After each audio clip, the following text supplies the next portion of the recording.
What's up, family? Welcome back to my YouTube channel. This is my gift to you. So today we're going back in time, right to my college days. Even though it felt like just yesterday, I actually graduated in 2022. But I did leave with some core memories and lessons that I'd love to discuss with you. So aside from the educational benefits of college, you are also there to discover yourself.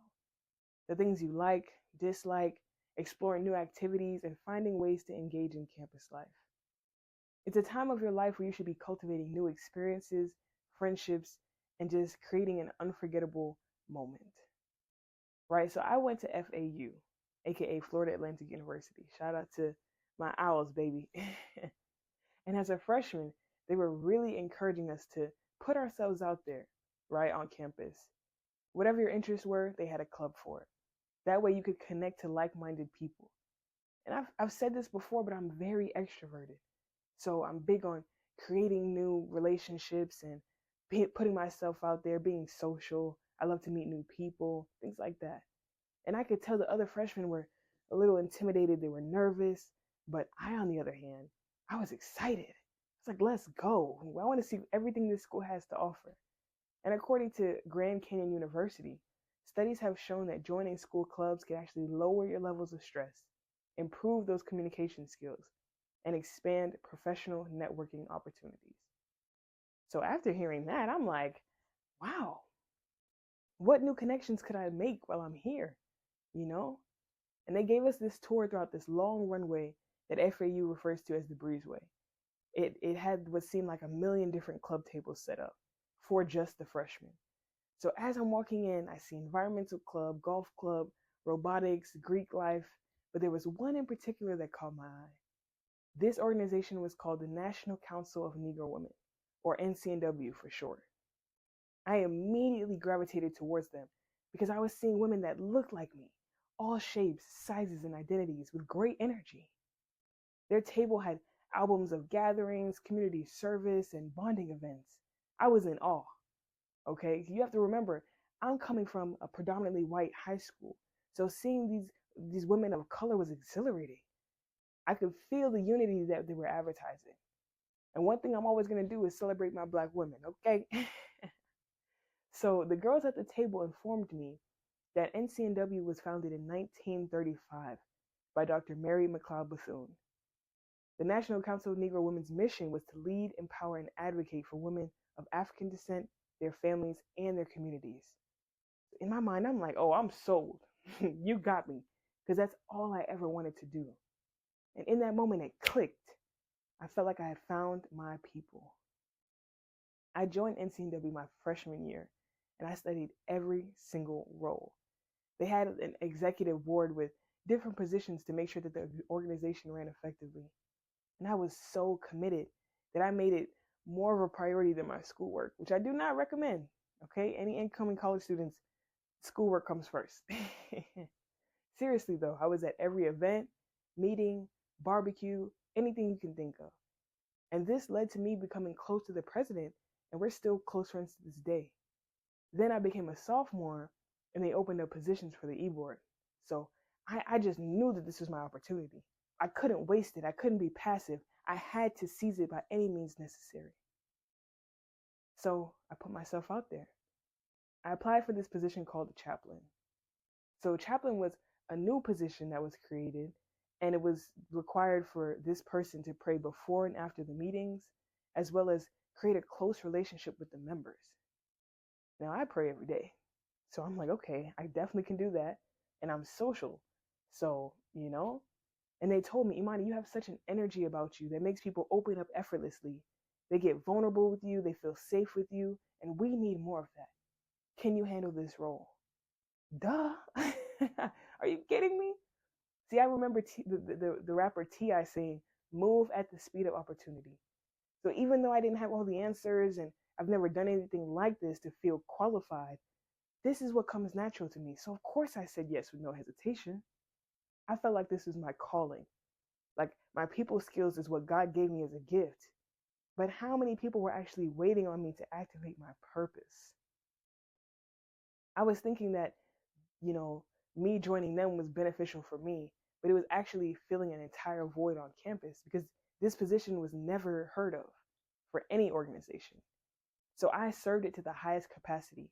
I gave out my number to the members so they could have someone to talk to. I became a shoulder to cry on for both the members and the board members. I even had to learn how to create boundaries because some people just poured out their issues every time I saw them. And I had to be like, let's work on this. Let's put some boundaries down so we don't cross that line. Like, I'm glad I'm a safe space for you, but I'm not a licensed therapist, so you might need some actual help.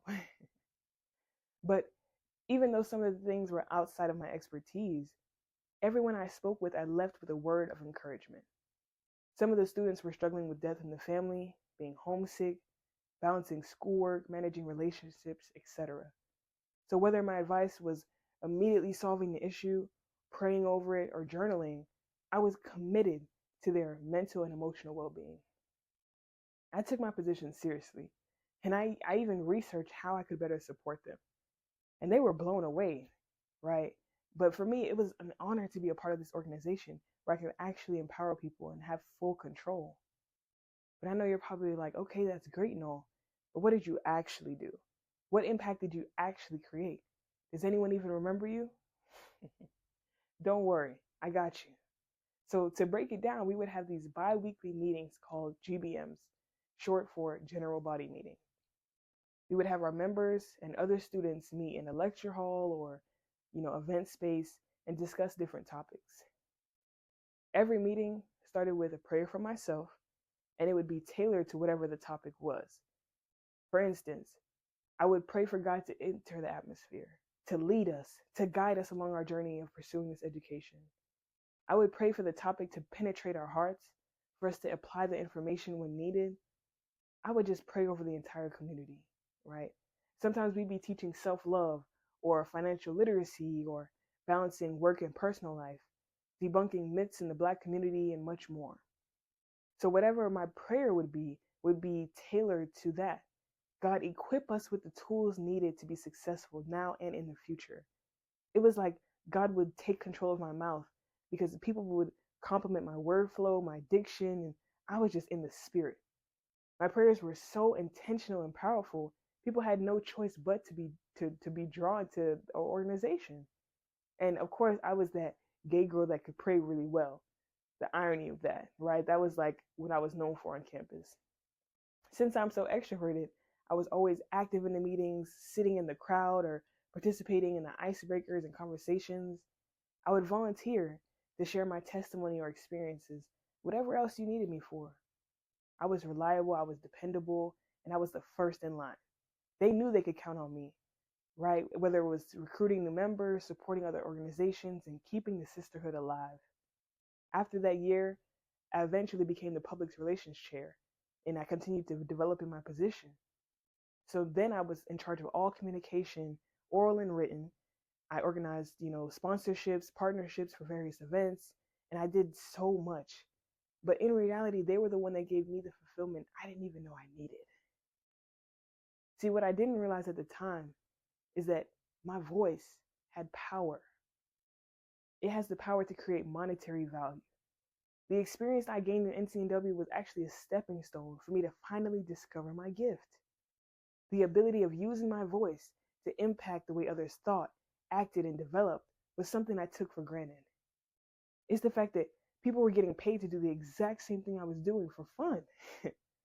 People would invite me to speak all the time and collaborate them with their events, but I just viewed it as a cool opportunity. I was just excited for the offer and I would kill it every time. Just give me the mic, let me know where I'm going, hop on stage, and I'm out the water. But, that was my limited thinking.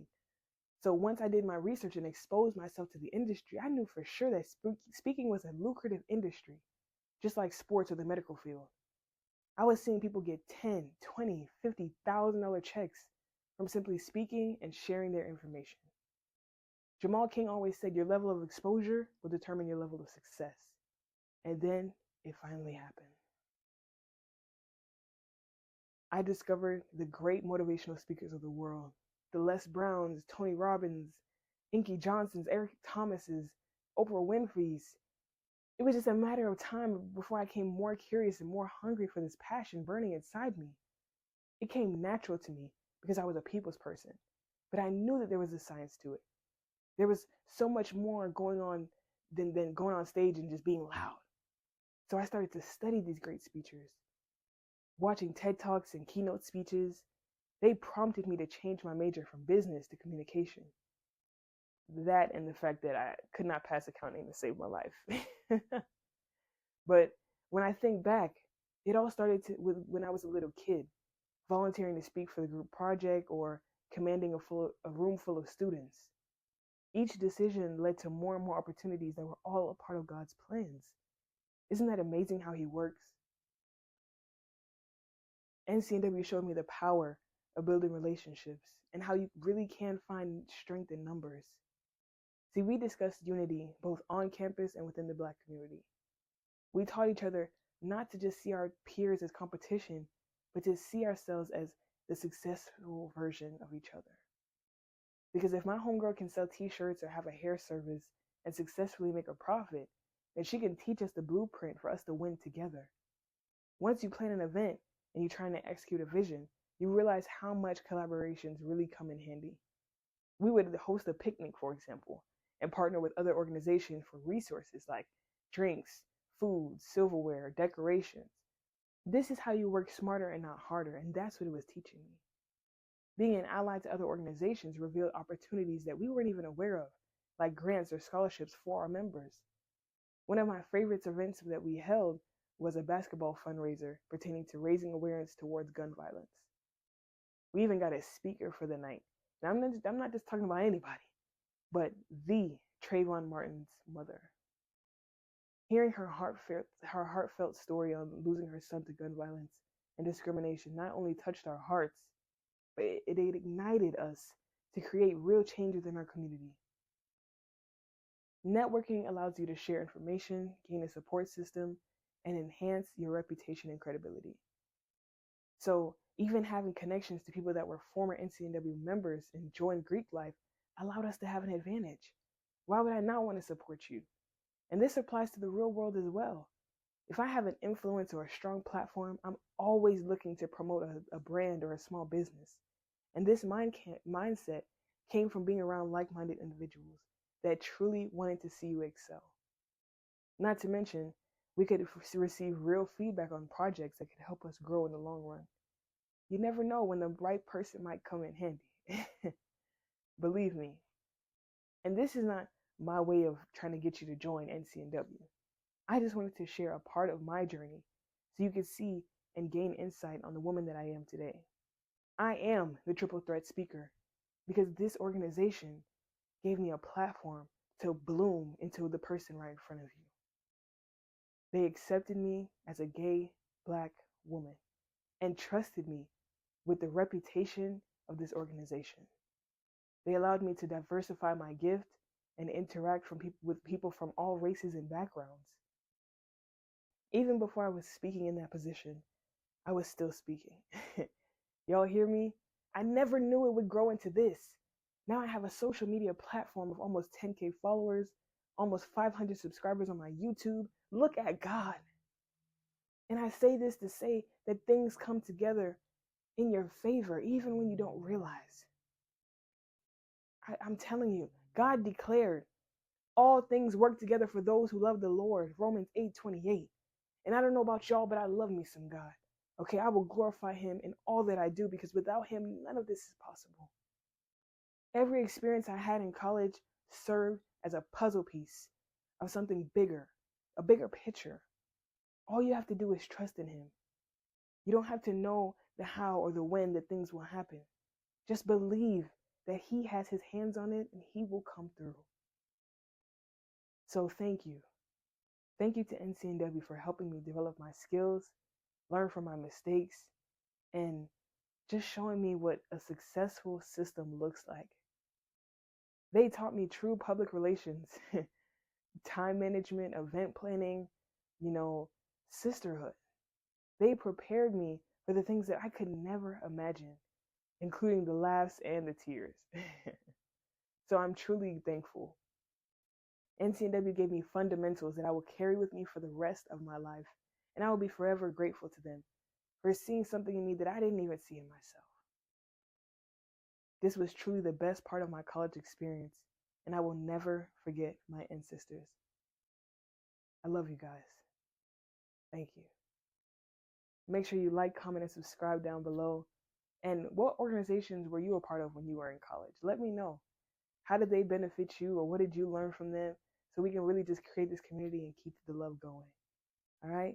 Until next time.